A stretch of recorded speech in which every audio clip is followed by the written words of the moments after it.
Hello, listeners, and welcome to the third bonus episode for our 7 days of Thanksgiving.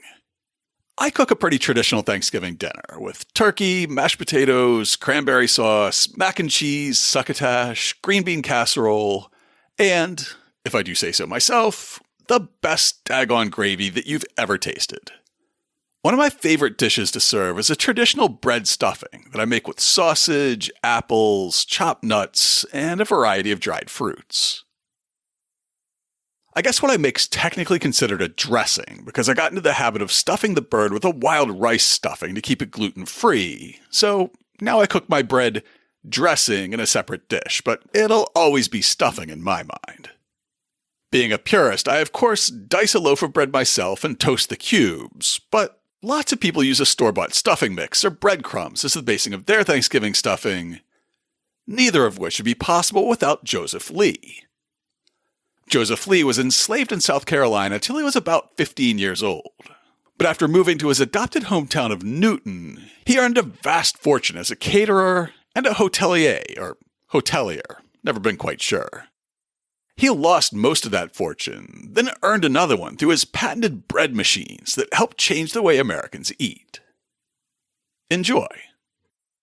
And now it's time for this week's main topic. Inspiration for this episode came from an unlikely place. My work has an office in Atlanta that I have to visit a couple of times a year, and I usually just see the airport, the hotel lobby, and our office. This time, I decided to stick around for the weekend and to try visiting a few historic sites. By coincidence, it was the weekend of Martin Luther King Day, and I tried to make the most of it. On my first morning, I went and spent some time walking around and exploring the Sweet Auburn neighborhood that John Wesley Dobbs called the richest Negro street in the world. Then, I was able to visit the tomb of Coretta Scott King and Martin, as well as Martin Luther King's birthplace. And, of course, at the birthplace, there was a family from Fitchburg on the tour with me. Hello, Fitchburg. Among other things, I learned that MLK and I had some of the same chores growing up. It was a very deeply humanizing experience for him. While I was in town, I visited the National Center for Civil and Human Rights, and I went to the Jimmy Carter Presidential Library. When I was at the Atlanta History Center, I encountered belt buckles from Boston's Ancient and Honorable Artillery Company and the First Corps of Cadets, as well as a drum that accompanied the 55th Massachusetts Volunteers, the 2nd Black Regiment, into battle in the Civil War. All in all, it was a very busy, very rewarding day and a half, if you're a history nerd like me. After leaving MLK's birthplace the first morning, I went to the Apex Museum, which stands for the African American Panoramic Experience. It seems like it was probably one of the first museums out there to center the Black experience, but it never quite got off the ground. Now every museum in Atlanta focuses on that experience. It's a bit down at the heels is what I'm saying. However, it had a display about Black women in STEM, and it had a hall of Black inventors. That's where I first encountered Joseph Lee. Jake being Jake, I went down the lines of displays and looked for Bostonians. Pretty quickly, I encountered Lewis Latimer, the electrical pioneer who innovated light bulbs alongside Thomas Edison. Listen to episode 120 for more about him. A few panels down, another display caught my eye. This one said, Joseph Lee, 1848 to 1905, breadcrumbing machine, Newton, Mass. Trouble with day-old bread being wasted and thrown out. Invented breadcrumbing machine. Awarded patent on June 4th, 1895. Used the breadcrumbs for various dishes, including croquettes, batter for cakes, fried chops, and fish. I snapped a picture of the display, and then when I got back to my Airbnb, I started trying to find more information about this Joseph Lee. And one of the first things I learned was that the breadcrumbing machine was actually Joseph Lee's second patent. And he came up with it because his first invention worked too well. Lee's first patent was issued in August 1894 for a labor-saving device that's familiar to many home bakers. In the patent application, Lee wrote, My invention relates to a dough kneading machine, and it's my purpose to provide a machine for use in hotels or houses where a quantity of bread or pastry dough is made at one time. By the use of my machine, the labor of preparing and kneading such dough is greatly lessened. The object of my invention being to provide a machine which, while simple in construction and operation, will thoroughly mix and knead the dough and bring it to the desired condition without resorting to the tedious process of mixing and kneading the same by hand. And by the use of my invention, a considerable saving of time and labor results, and I have found that the dough subjected to the kneading action of the same is of a superior quality and fineness. The kneading machine consisted of a shallow trough into which the bread dough would be put after initial mixing. Over the trough was a kind of superstructure, with a shaft running from one side to the other. The shaft could have been turned by a hand crank, or potentially by a steam engine or a water wheel, though that wasn't specified in the patent application. There were flywheels on the shaft to keep things turning smoothly, then a pitman arm to transfer the rotation of the shaft into an up and down movement. The pitman arm drove a rack of 5 hammers or pestles in a row down into the dough trough, while a series of gears and pulleys also turned 2 long screws, one on each side of the trough.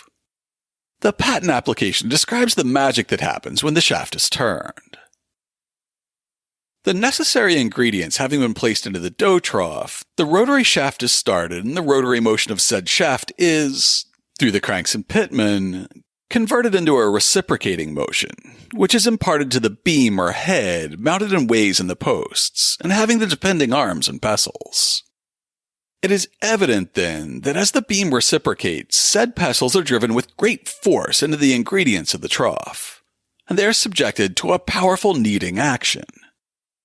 The effect of the pestles is, of course, to force the dough from the center of the trough to the sides. As the dough is forced to either side of the trough, it's taken by the screw conveyors and carried forward a short distance and thrown back to the center of the trough again, beneath the pestles. It will be readily seen that the action of these 2 oppositely revolving conveyors is to keep the dough in the center of the trough, and at the same time, carry it along longitudinally of the trough, so that the dough is carried entirely around the trough and thoroughly mixed, and is being continually thrown to the center to receive the kneading action of the pestles. These days, home bread makers are a bit smaller, and they don't tend to be powered by a steam engine or water wheel, but we still benefit from these improvements in mixing and kneading. The value of this machine was quickly apparent. In 1902, the Richmond Planet, a black-owned Virginia newspaper that sought to redefine the public image of African Americans in white culture, reported on Joseph Lee's kneading machine and the business venture that it spun off. For 1,000 years, there has been no advance in the homely art of making bread. The primitive conditions of the Stone Age are still the methods employed by the housewife. Through all these years, it has remained for an Afro-American to invent a machine which will lessen the labor, increase the economy of bread making, and ensure absolute purity. Joseph Lee, who was for 11 years a steward in the United States Coast Survey, gave particular attention to bread making.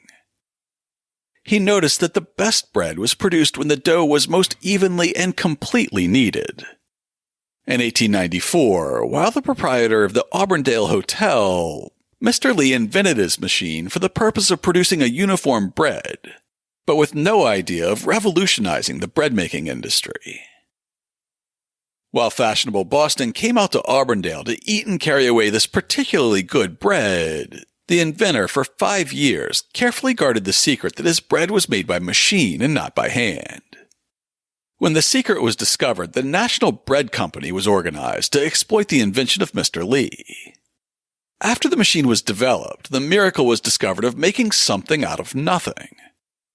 Out of each barrel of flour, this colored man's invention produces 60 pounds more of finished bread than the hand process.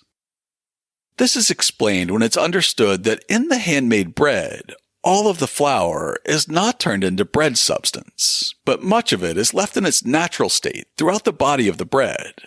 Whereas in the case of bread made by this machine, the thorough kneading and manipulation so develops its latent qualities that more water is absorbed in the dough and every particle of flour is turned into bread substance. Thus, the additional 60 pounds of bread is easily accounted for. If this machine was put into universal operation in the United States, it would result in the savings of $90 million per year. And keep in mind that those are 1902 dollars. The more thorough mixing and kneading provided by Lee's bread machine allowed bakers to make more bread out of the same amount of flour. But along with the obvious financial benefit of creating more from less, the bread machine also provided additional culinary and sanitary advantages over traditional hand-baking methods. A profile of Lee in the May 1902 edition of Colored American magazine expounds on these additional advantages of the Lee bread machine. The Lee bread-making machine is the only bread-making machine in existence. It is not merely a bread mixing machine, such as those now used by some bakers, but a machine that, in addition to mixing the bread, kneads it a great deal better, cheaper, and more hygienically than can possibly be done by hand. Only 2 or 3 men are necessary to operate the machine and produce hundreds of loaves of bread in a day, thus performing the same amount of work in the given time of dozens of men who are required by the old process of bread making. It is more than a labor-saving machine.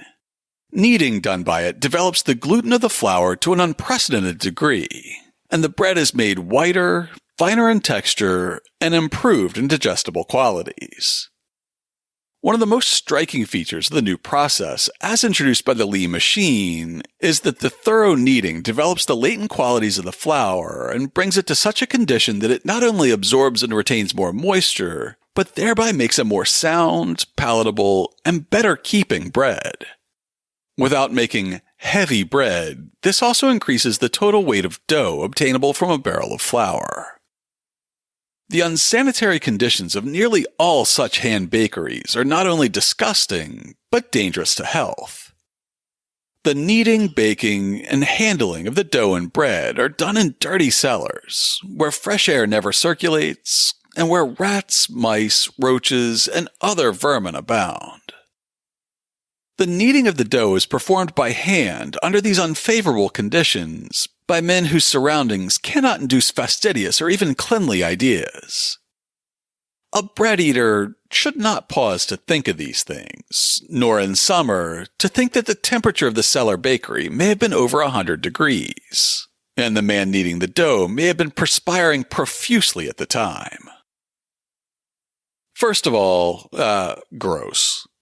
I really don't want to think about the possibility of a sweaty man handling my dough in a hot basement, so let's hope all the bread I buy is made by machine.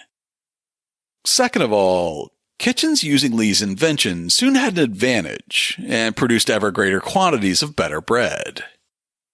As their bread became fluffier and finer textured, customers became more demanding of fresh bread so they could enjoy those advantages. That left kitchens using the Lee machine, including the one that Joseph Lee worked in, with an increasing amount of stale bread to figure out what to do with. Luckily, Lee soon turned his inventive mind toward this new problem, leading him to file an application for a second patent, which was issued less than a year after his first, in June of 1895. In Lee's own words, this is how the new machine would help him deal with a glut of uneaten bread. By the use of my invention, the scraps and crusts of bread which come from the table can readily be crushed and crumbled, thereby effecting a great saving in establishments where the bread waste from the table is considerable. My invention is of such a character also that fresh bread can be readily crumbed and reduced to the proper fineness, a matter of some difficulty where the bread is new and inclined to roll rather than to crumb when crushed. The breadcrumber was a long metal trough with a perforated bottom and a long hand crank on one end. 5 shafts ran the length of the trough, geared together so that they turned in opposing directions when the crank was turned. Radial spines or rods on each shaft turned toward one another, pulling the bread down into the works and tearing it up into tiny pieces. The size of the gaps between the spines and the size of the perforations in the bottom of the trough worked together to regulate the size of the breadcrumbs the device produced. Or, as Joseph Lee's patent application put it, The material to be crumbed is drawn down into the trough by the crumbing fingers of two outer shafts in the upper row, and is then seized by the crumbing fingers of the two lower shafts and forced to the bottom of the trough.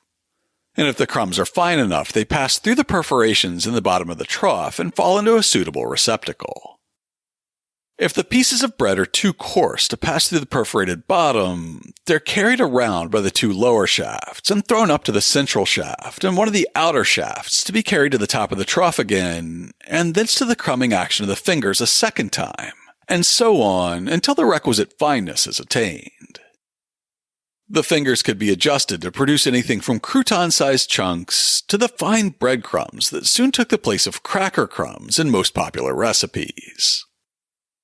That 1902 profile of Lee in the Colored American magazine points out how chefs took advantage of the new machine, which, quote, by a tearing and grinding process reduces the loaf to crumbs of any desired size, for use in making croquettes, escalloped oysters, dressing for poultry, batter cakes, crumpets and puddings, or in which to fry chops, cutlets, fish, clams, or oysters. The breadcrumbing machine he sold to a manufacturing firm at Antrim, New Hampshire, of which former Governor Goodell of New Hampshire is president.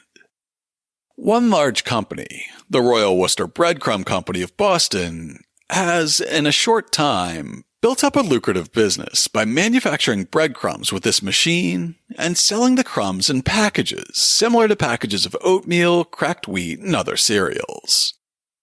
Lee's breadcrumber is regarded as an essential part of the equipment of every first-class hotel and restaurant. The kitchen of one first-class hotel where the crumbing machine was taken full advantage of was run by Joseph Lee himself. The 1889 King's Handbook of Newton by M.F. Sweetster describes the crumb-intensive dishes that Lee served in one local hotel restaurant. It is averred that Mr. Lee serves the only genuine Philadelphia chicken croquettes and dressed terrapin in all New England. Joseph Lee's position in that Newton hotel helps to explain why he was able to take advantage of his inventions and patents, while so many black inventors from the same era were not. A 2021 article by Breon Garrett in Forbes magazine notes, countless black Thomas Edisons produced transformative inventions in the late 19th and early 20th century that were either lost to history or outright stolen simply because of their race. Joseph Lee, however, defied the odds. In 1894, he successfully filed the first patent for his bread kneader, making him one of 92 black patentees, according to data cultivated by Henry Baker, a black patent examiner at the time. Beyond owning the patents for his machines, Lee had another major advantage over his fellow inventors. Lee was already rich. Joseph Lee wasn't always rich, and he certainly wasn't born with a silver spoon in his mouth. According to his obituary in the Newton Graphic, he was born in Charleston, South Carolina in 1848. It notes that he was, quote, the son of slaves, and was present at the bombardment of Fort Sumter. That fact's mentioned in several obituaries from local papers, but it's not clear to me if it's factual or just supposition based on his age and the fact that he was born in coastal South Carolina.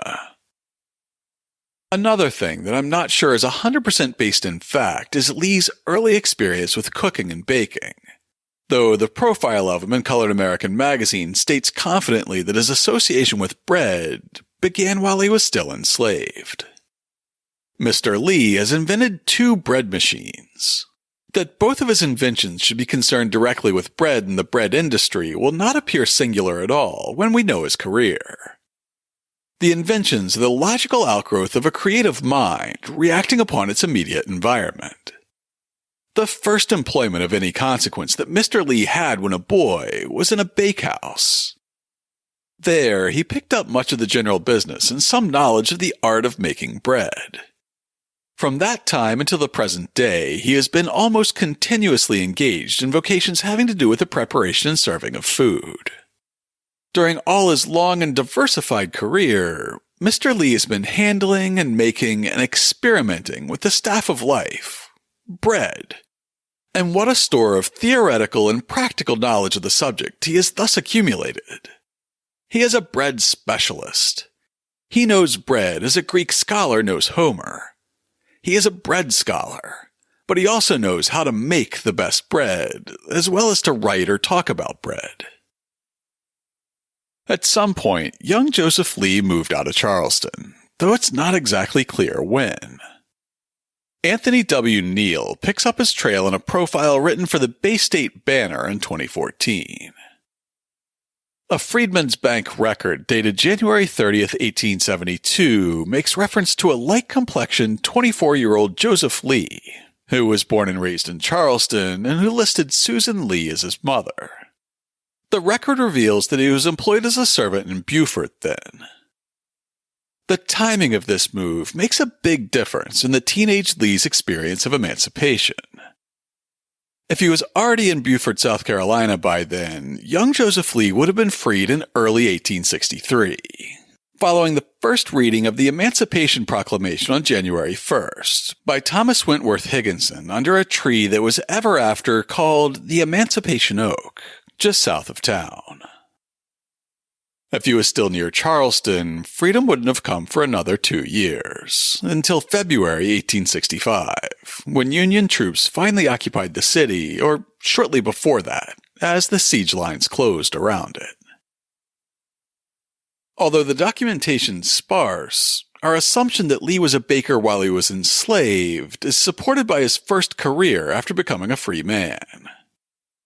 Despite the reference to his presence in Beaufort in 1872, it's believed that Joseph Lee worked as a steward for the U.S. Coast Survey for most of the decade between 1865 and 1875.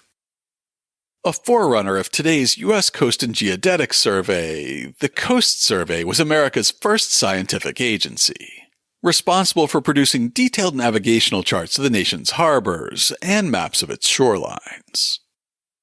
As a steward, Lee's primary responsibility was as a cook and waiter for the white officers of the service, allowing him to further refine his skill in the kitchen. After a decade as a steward with the U.S. Coast Survey, his obituary in the Boston Globe notes, he was married to Miss Christine Howard, a school teacher in Philadelphia in 1875. The 2014 profile of Lee in the Bay State Banner adds a bit of background for Christine, who's identified in other sources as Christiana, saying, she was born free in 1850 in Sandy Springs, Maryland, to Rebecca and Greenberry Howard. Her mother was a dressmaker and her father was a laborer. The Lees made their way to Massachusetts by June of 1878, as their second child, Joseph Howard, was born there at that time. The Lee family was growing fast, which may have been the impetus behind their move to the Boston area. That second child got special notice in Joseph Lee's 1908 obituary in the Newton Graphic. He married Miss Christine Howard, a Baltimore schoolteacher who survives him, as do 3 daughters and a son, Howard, a graduate of Harvard in 1900 and a famous tackle on the football team. Howard was young Joseph Howard Lee, who played right tackle for Harvard's Ivy League football team. He was a standout athlete from a young age, with the Globe noting during his junior year of high school in 1894, Lee, tackle and substitute half on last year's 11, will play behind the line this year, and will make a capital player. He has a clear head, runs low and with good speed. Even in his college freshman year, he was an outstanding player, helping to anchor the Harvard team in their grudge match against Princeton that year. Even though the Crimson got blown out 12-0, he was credited with almost single-handedly stopping a Princeton drive, with the Globe reporting, cheer after cheer was given by the Harvard men in all parts of the field, and the Harvard forwards braced themselves for the attack. Ryder smashed at Lee twice in succession, but the Crimson linebacks supported the tackle in grand style, and when Bannard failed to push between Doucette and Shaw, Harvard was given the ball on downs. Howard Lee was also a respectable tennis player, which the May 1st, 1896 Boston Globe sports page pointed out might have something to do with having access to a tennis court at home. Out at Newton, the winner of last year's trophy looked to Howard Lee for several points, if not the championship. Lee has the advantage of excellent courts at Auburndale, and is probably in better practice than the majority of the men whom he will meet. Those 3 daughters who went unnamed in Lee's Newton graphic obituary are given a fuller introduction in his 1908 New York Age obituary. Miss Genevieve Lee, vocalist and music teacher, Miss Tessa Lee, Sergeant School of Physical Culture 1905, and at present teacher in the High and Manual Training Schools of Washington, D.C., and Miss Marka Lee, a graduate this year of Roxbury High School. With one child already and another on the way, the Lees made their way to the Boston area in the late 1870s. In 1877, Joseph was the manager of the Hillside House Hotel in Weston. Then by 1880, he was in charge of the Bellevue Hotel in Wellesley. Also in 1880, the family moved to Needham. Then in 1882, Joseph Lee was able to lease the Woodland Park Hotel in the Auburndale village of Newton. A year later, he purchased the hotel outright, so he must have been getting paid well and saving shrewdly. The 1889 King's Handbook of Newton by M.F. Sweetster gives us our first introduction to the hotel. Less than a mile from Auburndale Station, by the lovely Woodland Avenue and about a half-mile from Woodland Station on the Circuit Railway, is the chief public house of Newton, the Woodland Park Hotel, well secluded from the adjacent rural roads and standing on an elevated plain, with a charming view of the faraway blue hills of Milton. It is a handsome Queen Anne building of considerable size, with an abundance of picturesque dormers, gables, and verandas. The entrance hall is 30 feet square, with heavy ceiling beams overhead, and floors, wainscots, and a grand stairway of quartered oak. And from thence the visitor may pass into the airy and comfortable dining room, or the richly furnished parlor with its interesting paintings, or enter upon the road to the billiard room, or ascend the stairway to the 3 stories of chambers overhead.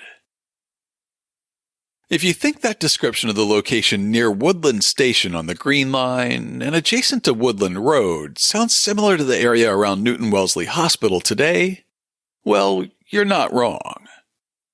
The present-day Woodland Golf Club was developed around the old Woodland Park Hotel, though the current clubhouse is nothing like the Queen Anne masterpiece described in that passage. Boston Marathon veterans will know it as the golf course on the left after passing the hospital, but before turning right onto Comm Ave and going up Firehouse Hill. King's Handbook continues, "The climate of this locality, like that of the Wellesley Hills a few miles westward, is very beneficial in certain diseases of the throat and lungs, too common in Boston. And several of the best physicians of the New England metropolis have been in the habit of advising their patients to go to Florida or Auburndale during the inclement seasons of the year.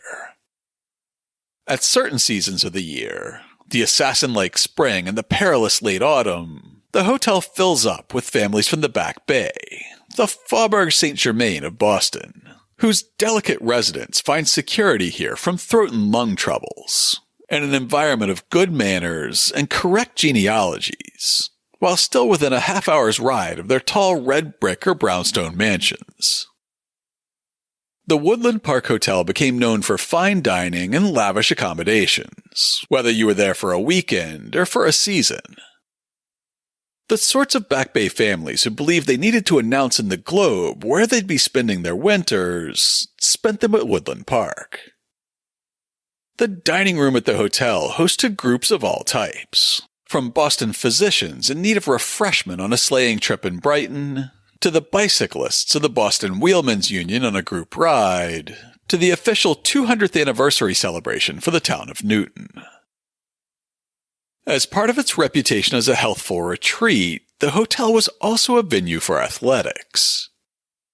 There were billiard tables, tennis courts, and ball fields on the grounds, and from about 1890 onward it played host to a bowling tournament in a new annex building. Within just a few years, Joseph Lee's reputation as a hotelier was known throughout New England, and he was opening the equivalent of franchise operations in other areas, such as this seaside resort in northern Maine that was advertised in the Globe starting in the spring of 1884. Fount Point House in Cape Jellison, Stockton, Maine, having been thoroughly renovated and improved, will be open for the season of 1885 on June 22nd, under the management of Mr. Joseph Lee, who will run it in connection with his Woodland Park Hotel.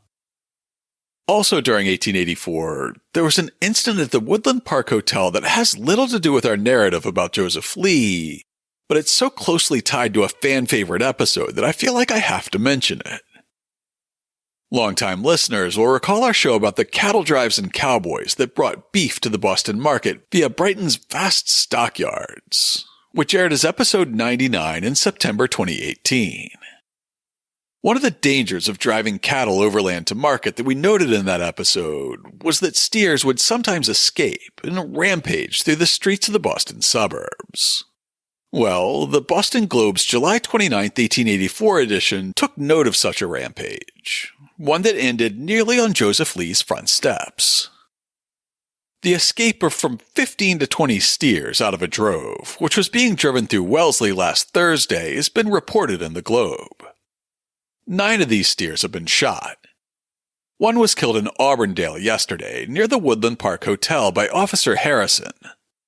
The officer was riding in a wagon, and, being chased by the steer, drew his revolver and fired. A party of men from Brighton have been riding in quest of the steers. Yesterday, a lad of 16 years named William Fitzgerald, whose home is in Upper Falls, attempted to get into the back of the wagon with the hunters, when one of the rifles was accidentally discharged. The bullet passed into the boy's wrist, then followed up the arm, lodging above the elbow. He was taken to his home, and Dr. Hildreth extracted the bullet. The lad was doing well at last accounts, though the wound is a severe one, and may result in the loss of his arm. The presence of the steers in such a usually quiet neighborhood has created a stir among the residents. The animals are from Colorado, and are thoroughly wild. No mischief has been done by them yet, as far as known. Can you imagine the public reaction these days if a teenager got shot and needed to have a limb amputated because of an accident like that? Somebody would definitely be losing their gun license, and probably their freedom. The Lee family's reputation only grew through the first decade and a half or so of their work in hotels. Joseph Lee was one of the wealthy and influential people who were invited to attend the governor's inauguration in 1891, and he would play host to the first family of the United States that year, not knowing that his fortunes would soon be reversed. On September 16, 1891, the Globe trumpeted the arrival of the First Lady of the United States in Newton, though, due to a miscommunication, her reception was more subdued than had been planned. Mr. Joseph Lee, the proprietor of the Woodland Park Hotel, had arranged to have his distinguished guests conveyed from the station to the hotel in a style befitting their social importance. But they neglected to telegraph him that they were en route, and missed the chance of arriving in the state that had been prepared for them. There were but few people at the station when Mrs. Harrison and her party arrived, a half-dozen schoolchildren and chance passengers awaiting their train, and but few recognized the quietly garbed arrivals, who sat upon one of the democratic benches while Mrs. McKee secured a conveyance to the hotel. Carolyn Harrison was accompanying her daughter and son-in-law, as well as her 2 grandsons, one an infant and the other 5 years old. Carolyn would stay for a week while the McKee family planned to stay all winter. At the Woodland Park Hotel, they found the accommodations worthy of the presidential party, as described in the Globe. After registering as Mrs. Harrison of Washington, Mr. and Mrs. J.R. McKee, 2 children and 2 nurses, They were shown to the suite of apartments that had been set apart and in readiness for a week past. These are in the new Queen Anne wing of the house on the west side, facing Washington Street, and consist of a private dining room and parlor on the first floor and sleeping apartments on the second floor, reached by a private staircase. There are charming landscape views from the windows, and arriving as they did on one of the most delicious of autumnal days, the ladies can but have been pleasantly impressed with their surroundings. The chambers, furnished handsomely in cherry, with dainty muslin hangings, were under the especial supervision of Mrs. Ella F. Walther, the housekeeper, who was a sister of Captain Harry Dawson of Boston. Flowers and ferns added their fragrance and beauty to the rooms above and below. Breakfast was served at 9 in the cheerful dining room, the table being handsomely laid with delicate china and cut glass and silver, and brightened with a large bowl of asters, while the fireplace was filled with ferns. Carol and Harrison stuck around longer than expected, waiting for President Benjamin Harrison to join them as originally planned. When it became clear that he couldn't get away from Washington, the First Lady hosted a ball at Woodland Park on September 30th, before returning to the White House to join him. The next day's Boston Globe reported, "At the subscription party given at the Woodland Park Hotel this evening, the wealth, wit, fashion, and beauty of the Garden City were represented. Mrs. Benjamin Harrison and Mr. and Mrs. J.R. Mackay were the honored guests of the occasion. Arriving guests found the big hostelry ablaze with light from without, and indoors a bower of beauty, with blossoms and greenery and flashing lights used lavishly, and yet in perfect taste. The decorations were all designed and superintended by Miss Grace Whiting, Miss Brown, and Miss Pratt. In the music room, asparagus hung from the chandeliers and made a background against the carved doorway into the office for the 100 colored electric lights that scintillated among their feathery curtains with bewitching effect. One of the mantels was banked with late goldenrod, while the other was heaped high with yellow and brown ox-eyed daisies. In the supper room, the decorations were confined to the mantel at the end of the apartment, which was a mass of asparagus and American Beauty roses. The ballroom, for which the big dining room was utilized, was festooned with tricolored bunting, fastened with clusters of small flags. Potted palms and chrysanthemums screened the Boston Cadet Band. By the time of that sumptuous ball at Woodland Park, the Lees were being regularly included on lists of the richest families in Newton. It was an incredible rags-to-riches story for a black man who'd been enslaved until his teenage years. But unfortunately, the good times couldn't continue indefinitely. About 6 months after he hosted the first family, Joseph Lee was forced to declare bankruptcy, as reported in the Globe on April 23, 1892. Joseph Lee, proprietor of the Woodland Park Hotel at Auburndale and the Abbotsford on Commonwealth Avenue in Boston, who recently failed, has gone into insolvency. The creditors will have a meeting on April 28th. The Women's Era was a newspaper founded by Josephine St. Pierre Ruffin to report on issues primarily of interest to black women. It reported on Lee's bankruptcy with dismay, not only for his family's fortunes, but also for what he meant as a symbol of black success, noting, "The failure of Mr. Joseph Lee, the proprietor of the Woodland Park Hotel at Auburndale, Mass., has carried consternation all over the country. This failure is one to be particularly deplored, and is in the nature of a public calamity. For 21 years, Mr. Lee and his wife have put money, brains, and industry into their work, and this hotel has become one of the famous ones of the neighborhood. In every respect, it was first class and entertained many distinguished people. In its way, it was unique, for it is seldom that a suburban hotel, with all the accompaniments of parks, tennis grounds, stables, etc., can find a large winter patronage. But so attractive was the table and inner appointments that rooms were in demand here throughout the entire year. The Woodland Park Hotel was a source of pride to the whole race, and the large number who have been entertained there cannot but feel a personal loss in this failure. However, Mr. Lee has a couple of lucrative patents upon the market, and these, together with his name and fame as a caterer, must offer opportunities for the future. In the restaurants conducted by Mr. Lee in several large fairs recently, it was a decided novelty to see the help mixed. Colored and white waitresses, clerks, cooks, etc. The work that was being done by him was so valuable that we feel, to repeat, that his failure is a great public calamity.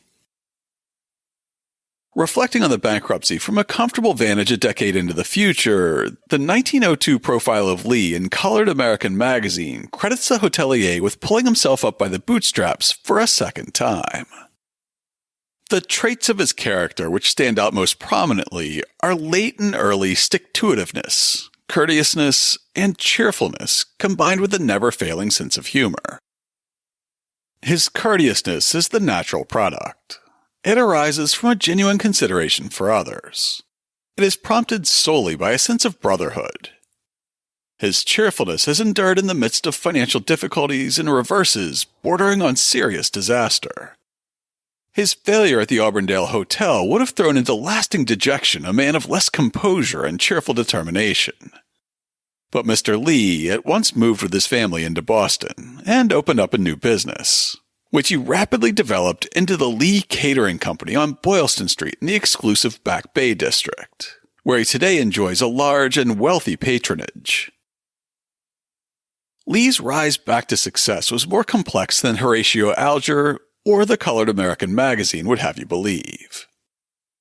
Before bankruptcy, he'd already been branching out into smaller ventures in hospitality, such as a new residential hotel at 186 and 188 Comm Ave in the Back Bay, of which the Herald reported in September 1890, Mr. Joseph Lee, proprietor of the Woodland Park Hotel, will have charge of the new apartment house, the Abbotsford.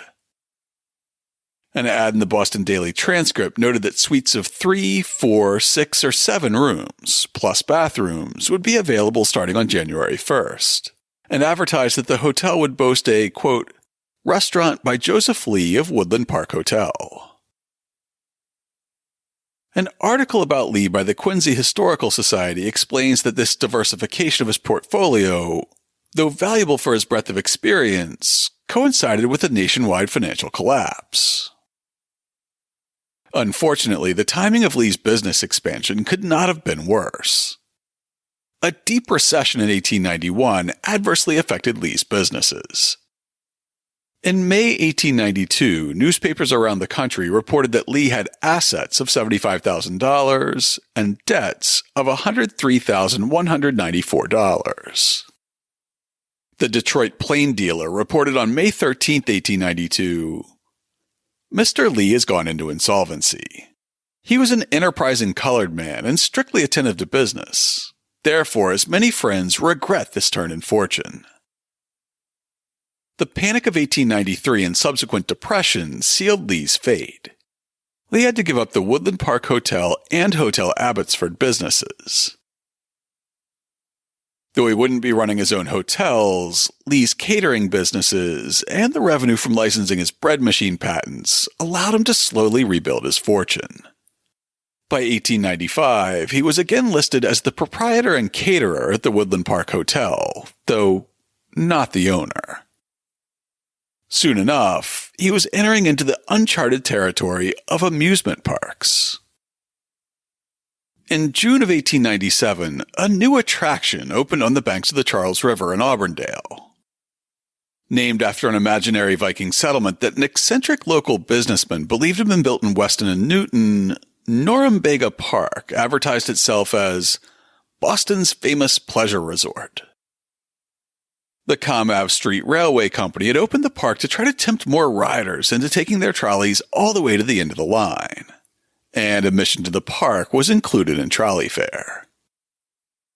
In the early years, Norumbega could boast New England's largest zoo and vaudeville theater, and it had a carousel, penny arcade, and the requisite boathouse where visitors could rent a canoe for the day.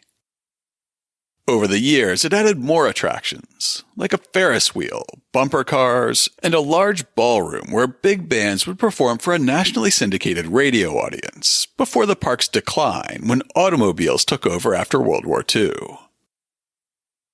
In the Bay State Banner, Anthony Neal noted, "A sightseer on July 16, 1897, recorded that trolley cars run into the very park itself on a loop track. And just at the swell of the loop is the elevated restaurant of the renowned Joseph Lee, who served delicatessen under the roof or under the stars as his customers wish. He may have gone bankrupt, but that didn't hurt Joseph Lee's reputation as a chef and host, as a June 27, 1897 article about the brand new amusement park makes clear. Norumbega Park, the natural beauty and many attractive features of which have already been set forth in this paper, is daily attracting great crowds of people who appreciate the exceptionally beautiful open car ride out there and the many things there are there to entertain and contribute to one's cool comfort these warm days of summer. The elevated restaurant will be open July 4th. The fact that it is to be personally conducted by the celebrated Joseph Lee, formerly of the Woodland Park Hotel, promises much for the attractiveness of this particular feature of Norumbega Park. The tables will accommodate 250 people, and the windows are so arranged that it may be thrown open on all sides, giving a grand view of the entire park and of the river for a considerable distance." Lee left Norumbega Park after a single season. That fall, the Globe carried ads for Joseph Lee's Very Fine Dinners at Trinity Court, a cafe on Dartmouth Street in the Back Bay, served from 6 to 8 p.m. for 75 cents. While the table d'hôte menu was fixed each night, the ad reassured readers that choice wines were always on hand. Lee's name featured prominently enough in the ads to make it clear that he was the main attraction. That December, a brief notice in the Globe read, "Mr. Joseph Lee has left the Trinity Court and is now giving his personal supervision to catering and cuisine at 395 Boylston Street." After a rebuilding season that actually dragged on for about 6 years, Joseph Lee was ready to swing for the fences again. In 1898, he felt it was time to get back into the hotel business. And on May 14th, a brief news item on page 7 of the Globe announced Lee's next venture in hospitality. Mr. Joseph Lee, formerly of the Woodland Park Hotel, Auburndale, has secured the new inn now being erected at Squantum Park, at the terminus of the Quincy and Boston Electric Railroad at Squantum Point. The inn will be open June 17th. A specialty will be made of fish and game dinners. It is a half-hour's ride from town and less than 40 minutes to drive over the pleasant Dorchester roads to the inn. The new Squantum Inn offered not only Joseph Lee's fine dining and fine hotel rooms, but also an opportunity to own a summer cottage on the shores of Boston Harbor. I'll include a 1901 map of Quincy in the show notes that gives the exact location of the Squantum Inn, but it would have been on your right, immediately before getting to the guardhouse that prevents the general public from reaching the BFD and BPD training facilities on Moon Island. On page 11 of that same edition of the Globe, an ad allowed Lee to tout the benefits of his new resort, with his cooking as one of the key selling points.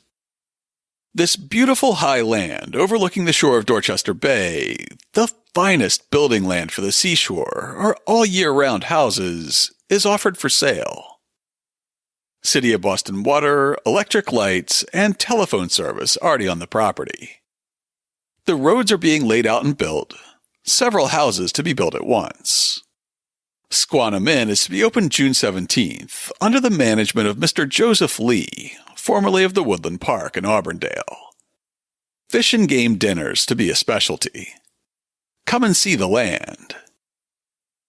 Apparently those ads had some success because 2 weeks later another advertisement announced that there was nothing left but the choicest building lots. An article about Lee from the Quincy Historical Society describes how the Squantum Inn allowed the hotelier to claw his way back from bankruptcy into wealth. Lee made his money on never-ending corporate and political banquets. Customers found his hospitality irresistible. Diners could view the fish and game on hand, make their selection, and have it cooked to order. When the Boston Jewelers Club held an outing on October 1st, 1898, their next newsletter contained a short review. At the Squantum Inn, where refreshment for weary travelers is furnished in the highest style of the art, an excellent dinner was spread. The Boston Herald of September 11, 1899, also wrote glowingly, "The manager, Joseph Lee, is known by almost every epicure. His bountiful table, bright with linen and silver and overloaded with good things, has made an enviable reputation among all hotel men." By the time he died of tuberculosis on June 11, 1908, at about 60 years old, Joseph Lee was once again the owner of a substantial fortune. His death was noted in newspapers in Boston, Newton, and even New York, as well as in black-owned papers around the country. Unfortunately, Joseph Lee's hotel business died along with him, but Anthony Neal's profile in the Bay State Banner adds a coda explaining how Lee's widow took up his mantle. Within a year of his passing, his wife bought the Pratt Estate near Park Ave in Squantum.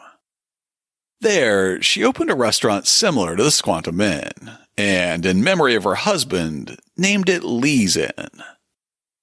Open during the summer season as well, the inn provided an a la carte bill of fare, served dinners, and broiled live lobster. Until she died of heart disease on February 9, 1916, at the age of 65, Christiana Lee managed Lee's Inn with the help of her daughter Genevieve. Eulogizing the businesswoman, the Boston Globe wrote, "Mrs. Lee was a woman of executive ability and enjoyed a great degree of popularity. Indeed, the Lees were well known to thousands who were their guests at both the Squantum and Lee Inns and the Woodland Park Hotel. Joseph Lee and his wife are buried at Newton Cemetery." An altogether remarkable life, from a beginning shrouded in the documentary shadows of slavery to the pinnacle of Brahmin Boston's social life. Thanks to the Hall of Black Inventors at the Apex Museum for introducing him to me. To learn more about the life, hotels, and inventions of Joseph Lee, check out this week's show notes at hubhistory.com/268.